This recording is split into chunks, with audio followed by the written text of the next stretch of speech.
Friends, India has just witnessed a historic moment. Yesterday, Prime Minister Modi sat down with the world's most powerful semiconductor CEOs at Yashobhoomi in Delhi. This wasn't just another meeting. It was India showing the world that we are serious about becoming a global leader in chip manufacturing. The CEOs of ASML, Applied Materials, AMD, Tokyo Electron, and LAM Research were all in one room with our Prime Minister, talking about how India can become the next big center for semiconductor production. Just think about it for a moment. These are the same companies that control the global semiconductor supply chain. ASML makes the machines that create the most advanced chips in the world. Without their equipment, even China struggles to make cutting-edge semiconductors. And today, they are sitting with Modi discussing massive investments in India. This is the power of New India that we are witnessing today. But let me tell you something even more exciting that happened yesterday. Our space agency ISRO presented India's first fully made in India processor called Vikram 32 to the Prime Minister. This is a 32-bit processor designed and manufactured completely in India for space applications. It can work in extreme temperatures from -55 degrees to +125 degrees Celsius. This chip is now powering our satellites and space missions. When the world says India only does software, we can now proudly say we make our own hardware too. The numbers that came out of this conference will shock you. Modi announced that India has already secured $18 billion in semiconductor investments across 10 different projects. But here's the bigger picture. The global semiconductor market is worth $600 billion today and will reach $1 trillion by 2030. India currently has only a tiny slice of this massive pie, but our plan is to capture $100 to $110 billion of this market by 2030. That means we want to grab roughly 10% of the entire global semiconductor business. Now you might ask, how realistic is this target? Let me break down the major projects that are already under construction. In Gujarat's Dholera, Tata Group is building India's first major semiconductor fab with Taiwan's power chip. This is an $11 billion investment that will produce 50,000 semiconductor wafers every month. To put this in perspective, each wafer can make hundreds of chips. This factory alone will create over 20,000 jobs and will be operational by the end of 2026. But that's not all. American memory giant Micron is building a $2.75 billion facility in Gujarat's Sanand. This plant is already 70% complete and will be handed over by December this year. When fully operational, it will be the world's largest back-end semiconductor facility and will employ 5,000 people directly, plus 15,000 indirectly. Then we have the HCL Foxconn joint venture in Uttar Pradesh's Jawar, which is a $450 million investment focusing on display driver chips for phones, laptops, and cars. Now let me tell you about Modi's recent Japan visit, because it connects directly to today's CEO roundtable. Just 4 days ago, Modi ji and Japanese Prime Minister Ishiba visited Tokyo Electron's semiconductor factory in Sendai. They traveled together on Japan's famous bullet train, and this wasn't just a photo opportunity. Tokyo Electron is one of the world's largest semiconductor equipment manufacturers, and they announced plans to set up operations in India. Japan has committed $67 billion in private investment over the next 10 years, much of it focused on semiconductor technology transfer to India. But why is this happening now? Why are all these global companies suddenly interested in India? The answer lies in geopolitics. The world is scared of depending too much on China and Taiwan for semiconductors. Taiwan makes 44% of the world's chips, and China makes 28%. But tensions between China and Taiwan are rising every day. If something happens in the Taiwan Strait, the entire world's electronics industry could collapse overnight. Countries and companies are desperately looking for alternatives, and India presents the perfect solution. America has already committed $52 billion through their CHIPS Act to reduce dependence on Asia. China responded with their own $47.5 billion semiconductor fund to become self-sufficient. India's approach is different. We are positioning ourselves as the reliable partner for the democratic world. We are not trying to replace Taiwan or China immediately, but we want to be the backup option that gives everyone peace of mind. However, let me be honest with you about the challenges we face. Making semiconductors is not like making cars or clothes.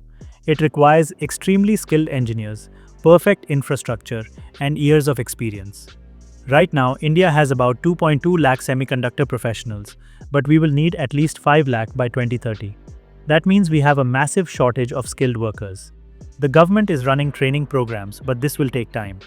Infrastructure is another big challenge. Semiconductor fabs need uninterrupted power supply, ultra-pure water, and extremely clean environments. One tiny dust particle can destroy an entire batch of chips worth millions of dollars. We need to build this entire ecosystem from scratch, while countries like Taiwan and South Korea have been perfecting it for 30 years. But here's what gives me confidence. India already controls 20% of the world's semiconductor design workforce. Our engineers design chips for Apple, Google, and Intel from offices in Bangalore, Hyderabad, and Pune. We have the talent for the brain work. Now we are building the factories for the manufacturing work. The combination of Indian brains and Indian manufacturing capacity is what will make us unstoppable. The first commercial chip manufactured completely in India will roll out by the end of this year using 28 to 90 nanometer technology.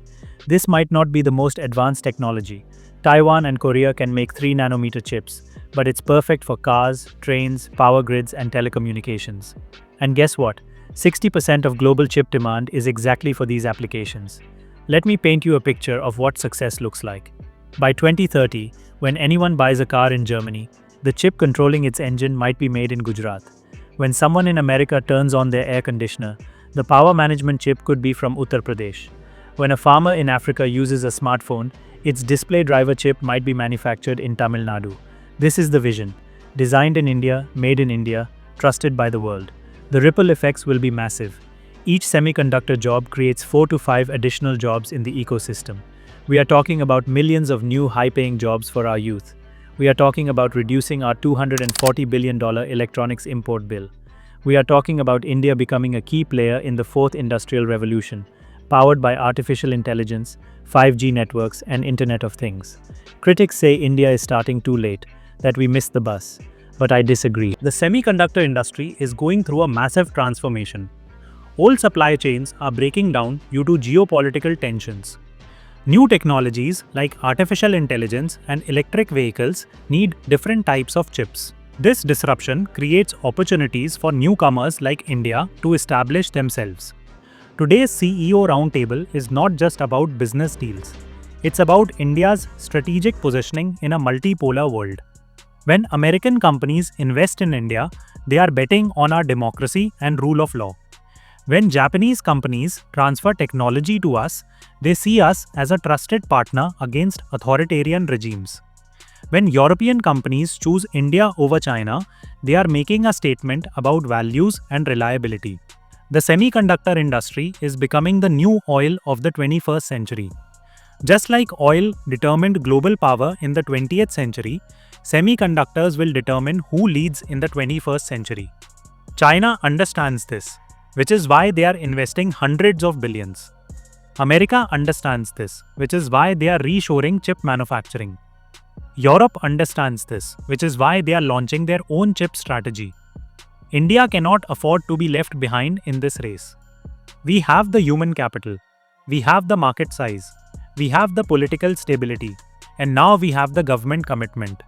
What we need is execution at scale and speed. Every month of delay means competitors get stronger and opportunities get smaller. The beauty of Modi's approach is that he is not just asking for investments, he is offering partnerships. India is not trying to dominate the semiconductor world like China wants to do. We are positioning ourselves as a reliable partner that can help diversify global supply chains. This approach is working because companies prefer partnerships over domination. As I conclude, let me leave you with this thought. 50 years ago, when the world started making semiconductors, India was focused on basic needs like food and shelter. Today, as the world transitions to the next phase of semiconductor technology, India is ready to be a major player. Our timing might be perfect after all.